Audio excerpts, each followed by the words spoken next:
لا خوف علیہم ولا هم یحزنون، اور بھی کچھ نہ ہو، صرف یہ نعمت کہ نہ کوئی خوف، آئندہ کا کوئی خوف نہیں، یہ ہو جائے گا وہ ہو جائے گا، کوئی فکر نہیں، خوف نہیں، ولا هم یحزنون، اور نہ کبھی غم ہے کہ پیچھے کیا ہوا تھا کیا نہیں ہوا تھا، سب غم مٹ گئے، سارے خوف مٹ گئے۔ اور کچھ بھی نہ ہو تو انسان کا خوف اور غم سے خالی ہو جانا یہ اتنی بڑی عظیم نعمت ہے کہ آج ہم اس کی کا تصور بھی نہیں کر سکتے۔ اس واسطے کبھی لمحہ کوئی ایسا آیا نہیں زندگی میں کسی بھی انسان پر کہ نہ اس کو خوف ہو اور نہ حزن ہو، نہ کوئی غم ہو، ایسا لمحہ آج تک کسی انسان پر آیا نہیں۔ تو جب ایسی کیفیت ہو جائے کہ نہ خوف ہو نہ حزن ہو نہ غم ہو، تو اور یہ نعمت ہی اتنی بڑی ہے کہ کچھ اس کا حد و حساب نہیں۔ تو اگر اللہ تبارک و تعالی آخرت کی اہمیت دل میں ڈال دے، جس کو قرآن کریم نے فرمایا کہ وہ تؤثرون حیات الدنیا والآخرۃ خیر وابقی، تم دنیاوی زندگی کو ترجیح دیتے رہتے ہو ہر وقت، حالانکہ آخرت خیر بھی ہے، یعنی سراپا خیر ہے، اس میں کوئی شر کی آمیزش نہیں،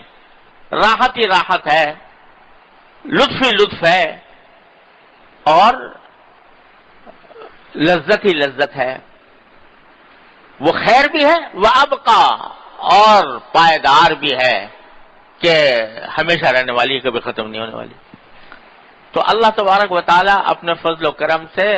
آخرت کی اہمیت اگر دل میں بٹھا دے تو پھر جس چیز کی اہمیت ہوتی ہے اس کا خیال بھی زیادہ آتا ہے کہ اس کو میں درست کروں، اس کو بہتر کروں۔ دوسرے، محبت، اللہ جل جلالہ اپنے فضل و کرم سے اپنی محبت عطا فرما دے، اور دعا مانگتے رہنا چاہیے کہ اللہ اپنی رحمت عطا، اپنی محبت عطا، اللہم ارزقنی حبک وحب من یحبک، اے اللہ اپنی محبت عطا فرما اور جو آپ سے محبت کرتے ہوں ان کی محبت عطا فرما۔ تو محبت اللہ تبارک و تعالی عطا فرما دے تو جس چیز کی محبت ہوتی ہے اس کا خیال زیادہ آتا ہے، اس کا خیال زیادہ آتا ہے۔ تو اس لیے دو چیزیں ضروری ہیں اپنے خیالات کا رخ تبدیل کرنے کے لیے، ایک آخرت کی اہمیت اور دوسرے اللہ تبارک و تعالی کی محبت۔ ان دونوں چیزوں کو پیدا کرنے کے لیے ایک چیز ہے جو معین اور معاون ہوتی ہے، مددگار ہوتی ہے، اور وہ ہے ذکر لسانی، اللہ تعالیٰ کا ذکر۔ جتنا جتنا اللہ تعالیٰ کا ذکر کیا جائے گا اتنا ہی اللہ تبارک و تعالیٰ سے قرب بڑھے گا۔ قرآن کریم نے فرمایا کہ اذکرونی اذکرکم، میرا ذکر کیا کرو، میری یاد کیا کرو تو میں تمہیں یاد کروں گا۔ جب اللہ یاد کرے، اللہ تبارک و تعالیٰ یاد کریں کسی کو تو پھر اس کو اپنا قرب بھی عطا فرمائیں گے۔ اس لیے اس بات کو کہ اللہ تعالیٰ نے دونوں یہ جو آیتیں پڑھی سورہ آل عمران کی کہ الذین یذکرون اللہ قیاما وقعودا وعلی جنوبہم ویتفکرون فی خلق السماوات والارض، دونوں چیزوں کو ساتھ ساتھ ذکر کیا اللہ تبارک و تعالیٰ نے کہ یہ فرمایا ان فی ذلک لآیات لأولی الالباب، نشانیاں ہیں عقل رکھنے والوں کے لیے۔ عقل رکھنے والا کون ہے؟ وہ نہیں جو پیسے زیادہ پیدا کرتا ہو، وہ نہیں جو جاہو منصب جس کے بعد بہت زیادہ ہو،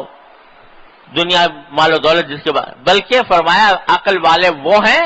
الذین یذکرون اللہ قیاما وقعودا وعلی جنوبہم، جو اللہ تعالیٰ کا ذکر کرتے ہیں کھڑے بھی، بیٹھے بھی، لیٹے بھی۔ وَيَتَفَكَّرُونَ فِي خَلْقِ السَّمَاوَاتِ وَالْأَرْضِ، اور غور کرتے ہیں آسمان و زمین کی تخلیق میں کہ یہ اللہ تعالیٰ نے بیکار پیدا، ربنا ما خلقت ھذا باطلا، پروردگار یہ چیزیں، یہ آسمان، یہ زمین، یہ چاند، یہ سورج، یہ ہوائیں، یہ سمندر، یہ پہاڑ، یہ پوری کائنات، یہ آپ نے بے فائدہ پیدا نہیں کر دی، ویسے ہی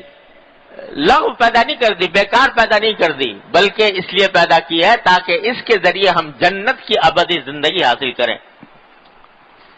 یہ سوچتے ہیں، یہ تفکرون فی خلق، تو فکر، سوچنا اور ذکر، یعنی اللہ تبارک و تعالیٰ سے ذکر کو پہلے ذکر کیا، فکر کو بعد میں، کہ جب آدمی ذکر کرتا ہے اور کثرت سے کرتا ہے، چلتے بھی، پھرتے بھی، کھڑے بھی، بیٹھے بھی، لیٹے بھی، تو اس کے نتیجے میں اللہ تبارک و تعالیٰ اس کے اندر فکر بھی پیدا فرما دیتا ہے، سوچ اس کی تبدیل ہو جاتی ہے، وہ سوچ کی طرف، سوچ اس کی آخرت کی طرف مڑ جاتی ہے، اللہ تبارک و تعالیٰ کی طرف مڑ جاتی ہے۔ اس لیے ذکر جو ہے یہ ایک زینہ ہے اس منزل تک پہنچنے کے لیے۔ ذکر سے بڑی مراد ذکر لسانی ہے۔ حضرت نے یہاں فرمایا کہ ذکر کی دو قسمیں ہیں، ایک ذکر لسانی یعنی زبان سے ذکر کرنا، اور ایک ذکر قلبی یعنی قلب سے ذکر کرنا۔ زبان سے ذکر کرنے کے معنی تو یہ ہے کہ کوئی نہ کوئی ایسا اللہ تبارک و تعالیٰ کا آدمی نام لیتا رہے، اللہ تعالیٰ کی تعریف میں جو کلمات ہیں، سبحان اللہ، الحمدللہ، لا الہ الا اللہ، یہ کلمات زبان پر اس کے آتے رہیں۔ اور ذکر قلبی کے معنی یہ ہے کہ اس کا دل اللہ تبارک و تعالیٰ کی طرف لگا ہوا ہو، اور اس کا مظاہرہ اس طرح ہوتا ہے کہ جتنے اس کے ذمہ حقوق ہیں سب ادا کرے، اللہ تعالیٰ کے حقوق ادا کرے، اپنے بندوں کے جو حقوق اللہ تبارک و تعالیٰ نے اس کے ذمہ رکھے ہیں ان کو ادا کرے، اور اللہ کی رضا کے لیے ادا کرے۔